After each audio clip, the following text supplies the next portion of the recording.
I had the pleasure of introducing Dr. Bobby McDonald, an internal medicine and pediatrics trained physician who, since 2017 until March of this year, worked at the United States CDC. Most of that time he spent in the Division of Sexually Transmitted Disease Prevention, where he focused on addressing the congenital syphilis crisis in the United States. Dr. McDonald will be presenting on the increasing rates of congenital syphilis in the United States. Dr. McDonald, the floor is yours. Great. Thank you. And thank you for having me. So, just to start off with, I have nothing to disclose. As mentioned, I worked for a total of about 12 years at CDC and left in February. And so, all the data that I discuss are public data. And so, nothing is kind of confidential or close hold to the CDC. The plan for the talk is to talk just a little bit about congenital syphilis and why we should care about it, then talk about some of the epi trends in the United States, and then some of the actions that have been taken to address congenital syphilis, and then open up for discussion. So, setting the stage, it's important to look globally at what's happening with syphilis. And this is an article from Rossett and colleagues that looks at WHO global data, and it shows a steady increase globally in syphilis cases and rates over the past decade. And so that's a tremendous kind of change compared to the early 2000s, where we were seeing a decline in cases. WHO also estimates that for congenital syphilis, there are about 700,000 cases annually. So, why should we care about congenital syphilis? And I think this is something that's really important to talk about. I think often when we talk about STIs with policymakers and with the public, they're often kind of downplayed. But it's really important because there's some really serious consequences that can happen. To start off with, congenital syphilis is that vertical transmission of syphilis from the mother to child during pregnancy. And this is highest in the early stages of syphilis, especially during secondary syphilis. And, in late latent syphilis, the rate of transmission can be less than 13%. But for primary and secondary syphilis, it can be anywhere from 60 to 100%. We care so much about preventing syphilis during pregnancy as it can lead to miscarriage, stillbirth, preterm delivery, perinatal death, and lifelong congenital consequences. If syphilis is not treated in pregnancy, the child will need to be treated for syphilis. And then there are two stages of congenital syphilis. There's the early, which is in the first 2 years of life, and then late, which is anywhere after that. Early congenital syphilis usually has no signs of infection, or it may have any kind of combinations of signs such as bone abnormalities, hepatosplenomegaly, rash, snuffles, which is just a copious amount of discharge that can be highly contagious. And these will go away with appropriate treatment. But late congenital syphilis happens when syphilis is not identified and treated. And then there's some classic signs of late CS that are things like Hutchinson's triad, which include complications with the eyes, potential blindness, deafness, changes in the teeth, such as Hutchinson's teeth or mulberry molars. These long term sequelae also include skull and skeletal abnormalities, such as the saber shins you see in the top left there, or a saddle nose, or frontal bossing. There can also be developmental delay and intellectual disability, and these are going to be permanent despite treatment. This is also upsetting because congenital syphilis can be easily prevented by treating the mother before she becomes pregnant, or if pregnant, treating her at least 30 days before delivery. And then the sequelae can all be prevented by appropriate identification and treatment in the newborn.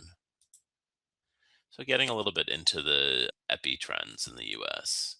Just to give you a sense of historically where we are, minus a blip during the late 80s, early 90s around some epidemics of drug use and other things. Once penicillin was introduced, we see a steady decline in syphilis in the United States. And that, again, remains almost consistent to where in the late 90s we were almost eradicating the disease. Unfortunately, though, over the past decade, I've seen a steady increase of cases. And throughout the data that I use are the most recent public data. Then finally, in 2024, we started to see decreases for the first time. From 2023 to 2024, we started to see decreases in cases, especially in early syphilis. I just want to point out, though, that for many of this, it may be a little bit skewed because to be able to call early syphilis, you need to have a test to show that it was obtained within the past year or have some sort of symptoms. So a lot of cases end up going into that catch-all of unknown or late syphilis. Broken up by sex, you can see there's been a greater decrease among men. And then looking at kind of the distribution among women in the United States, here this will give you a sense of what used to happen was that really syphilis among women was very isolated to the more urban areas or more high densely populated areas. But over the last decade of time, there's really been an expansion to where you see cases of women having syphilis across the country. And so that's any purple filled county is a county reporting at least one case of syphilis among women.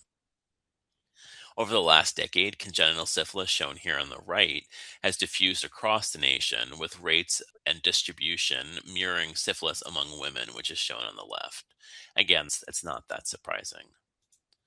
Since the 1990s, syphilis in the US was mostly seen among men, and most specifically, it was seen among men who have sex with men. Because of this, our screening recommendations were really limited to MSM and a few others that might be considered at higher risk. My opinion is that when we started to see increases in rates a little over a decade ago, there was limited urgency in public health, medical, and policy decision makers to address syphilis. And this was likely similar when we started to see increases among women as well. And a lot of this, I think, or my opinion would be that it stems from kind of the stigma that comes with syphilis and syphilis acquisition. And you can see here, once women started to be impacted at a greater level, they quite quickly became a not insignificant portion of those with syphilis. And it is in this setting where screening for women outside of pregnancy is not recommended, or historically was not recommended and was not common practice. So it really allowed kind of for a rapid expansion of syphilis among women. About a quarter of women with primary and secondary syphilis report substance use. And this is important because many of the women will be afraid to seek medical care, as in many states it might be considered criminal to use substances while pregnant. And so then they're likely to have involved child protective services or other consequences. These data are also important as they show that there has not been increases here. And so that really indicates that the increases that we're seeing in syphilis are not related to increases in substance use. It's also important to note here that the majority of the substance use among women who have syphilis is in the white community and not so much in the Black or Latina community. This figure shows a proportion of primary and secondary syphilis cases reporting the selected behaviors shown from 2019 to 2023. And then from this image, you can also see that there's no significant increases in any of these categories, again, suggesting that none of these behaviors or changes in behaviors is what's driving increases in syphilis. Moving to congenital syphilis numbers, here in the blue bars, we see the increases of congenital syphilis over the past decade until 2024, where there was 3,941 cases. That's a shocking 696% increase from 2015. Not surprisingly, these increases track along with syphilis at all stages among women, which is that black dotted line. So while many may not be impressed, we still have a 1.6% increase from 2023 to 2024.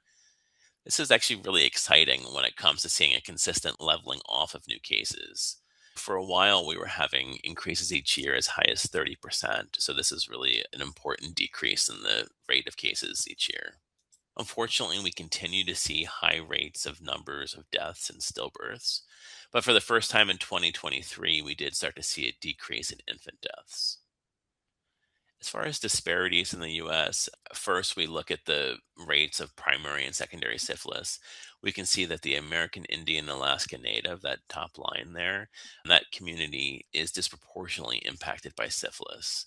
And then that's followed by high rates among the Black community as well.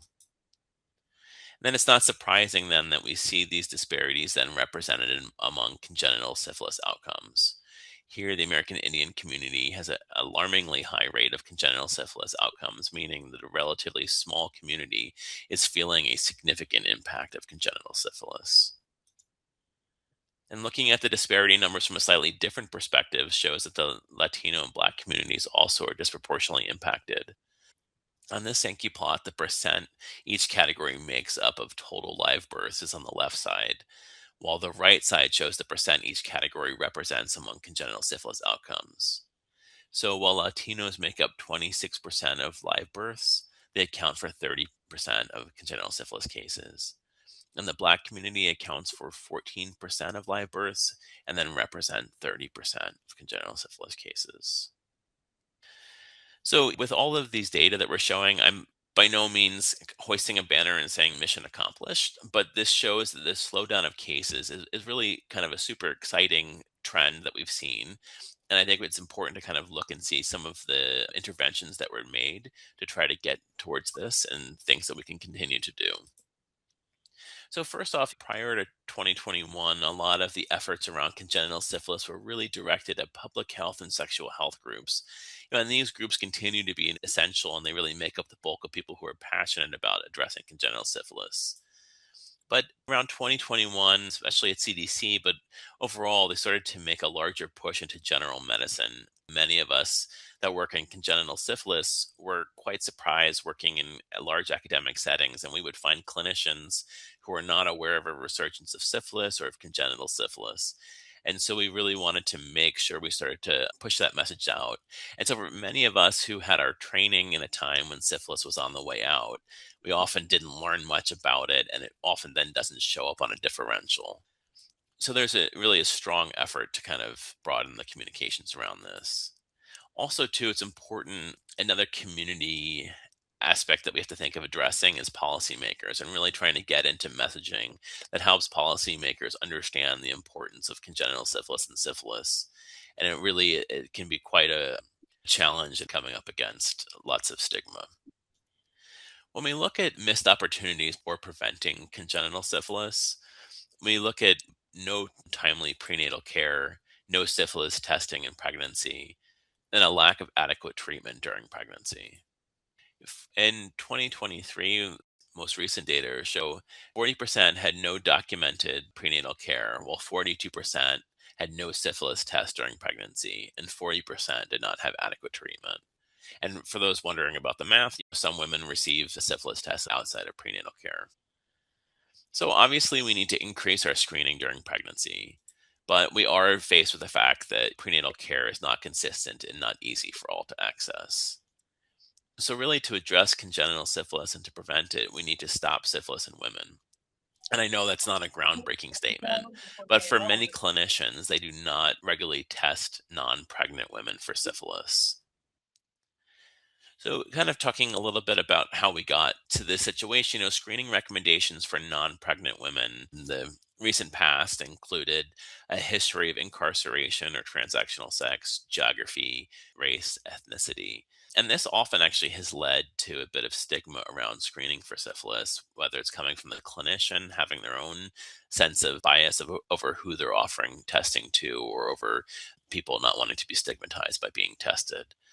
But with these growing rates of syphilis among women and the stigma originating from prior recommendations, in 2023, CDC made the clarifications to screening based on geographic risk. So, what was done was an attaching of numbers to geographic risk factor, recommending syphilis testing for any women living in a county with rates of syphilis above the national goal, which were the healthy people targets, of 4.6 per 100,000. So it's kind of nuance, can be a little bit complicated. So here there's a map that kind of shows which areas fall into that. And so the green areas are the counties that exceed that threshold. While it's only 38% of counties, it accounts for 72% of the population. So essentially, for most clinicians, this means that you should be testing sexually active women for syphilis. So, talking a little bit about some of the shifts that were made and changing the conversations around syphilis. The reality is now is that for most clinicians, they receive updates of what's happening via their societies through social media and other messaging. So CDC and clinical advocates started to really partner with societies to pick up the messaging. So syphilis started to show up in podcasts, social media, and in other communications. And we started to see a significant increase in awareness around syphilis and the need to test for it. So having syphilis promoted by societies was a major step in making medical professionals aware of the issues of the rising rates around syphilis and start to normalize some of the discussions around it.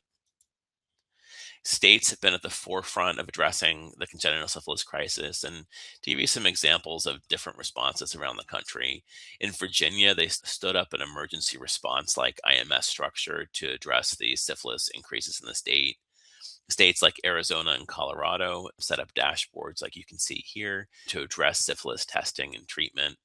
Louisiana developed a field based testing and treatment system, and California developed specialty pregnancy centers for those at highest risk for congenital syphilis. So, really great work happening at the state level. Another important aspect of success was interest from the highest levels of federal government. So, Admiral Levine, under the prior administration, became interested in congenital syphilis crisis, and she developed a federal task force to address syphilis. And so, although the task force was a lot of work for those involved, it brought together most aspects of the federal government and required them all to do something to address congenital syphilis. This included minor responses such as education to broader changes in funding policy or deploying rapid response medical teams to areas of higher rates of syphilis. The Indian Health Service, brought in part by the requirements of Admiral Levine to incorporate syphilis into all agencies, has done a tremendous amount of work to address syphilis in Indian communities. And there's also been various Native American community based organizations and societies that have partnered with medical groups to address rises of syphilis in the community. Also, thanks to the federal push under Admiral Levine, CDC was able to partner with other parts of the government that were able to reach out to women at risk for syphilis. And this included being able to use funds for syphilis testing and treatment, and include syphilis testing at places such as needle exchanges, in correctional facilities, and at centers providing nutritional assistance. There was also a large push in the lay media, and there was a brief time where congenital syphilis was really receiving good coverage.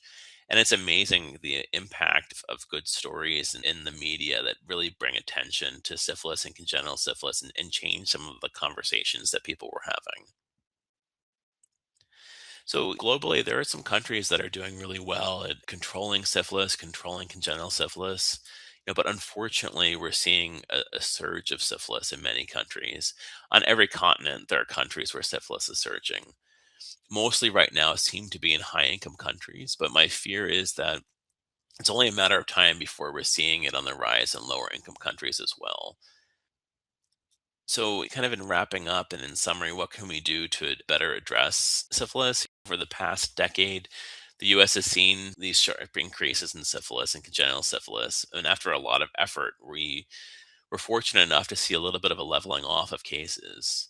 In hindsight, the medical community should have been way more aggressive with addressing increases in syphilis before it reached the point where we're now having this congenital syphilis crisis. Unfortunately, syphilis is back and it's a growing concern, so it needs to be brought into the general medical community, especially for those that didn't learn about it in their training. They need to really be thinking about it now.